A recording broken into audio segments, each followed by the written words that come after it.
Një kontroll i befasishëm është zhvilluar mëngjesin e sotëm në burgun e Durrësit, me urdhër të drejtorit të përgjithshëm të burgjeve Klevis Qose. Operacioni i kryer në mënyrë të koordinuar dhe pa paralajmërim, synonte në kapjen e pajisjeve të ndaluara që synojnë sigurinë e ambientit të vuajtjes së dënimit.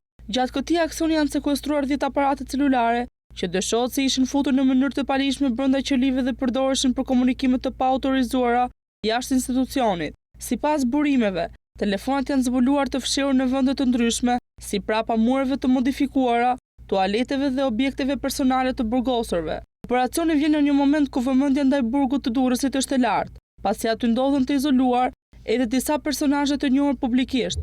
Mes tyre ish deputeti i Partisë Socialiste Jurgis Çurbja, ish ministri i Shëndetësisë Ilir Beqaj, ish ministri i Mjedisit Lefter Koka dhe ish sekretari i kësaj ministrie Alçi Bllako, si dhe kryetari i Bashkisë Tiranë Erjon Veliaj.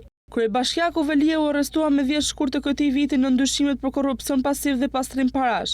Ai ka hedhur poshtë në mënyrë të përsëritur pretendimet e prokurorisë së posaçme, ku pak ditë më parë janë rënduar pozitat ligjore për kryebashkiakun e Tiranës Erjon Veliaj, ndaj të cilit tashmë është regjistruar një procedim i ri. Sipas njoftimit zyrtar të pasdites së 22 majit, është vënë në sekuestër një apartament dhe një shtesë prone të Kodra e Diellit. Pronat e identifikuara nga prokuroria e posaçme rezultojnë të jenë ngjitur me apartamentin që Veliaj zotëron të Kodra e Diellit. Ato figurojnë të regjistruar në emër të subjektit tregtar, Agikons SHPK, kompanisë që ka ndërtuar kompleksin e banimit, por sipas prokurorëve, në njoftimin zyrtar thuhet se ekziston dyshim i arsyeshëm, i bazuar në prova se shtetasit nënhetim Erjon Veliaj dhe Ajola Xoxa kanë interesa pasurore faktike mbi këto dy pasuri.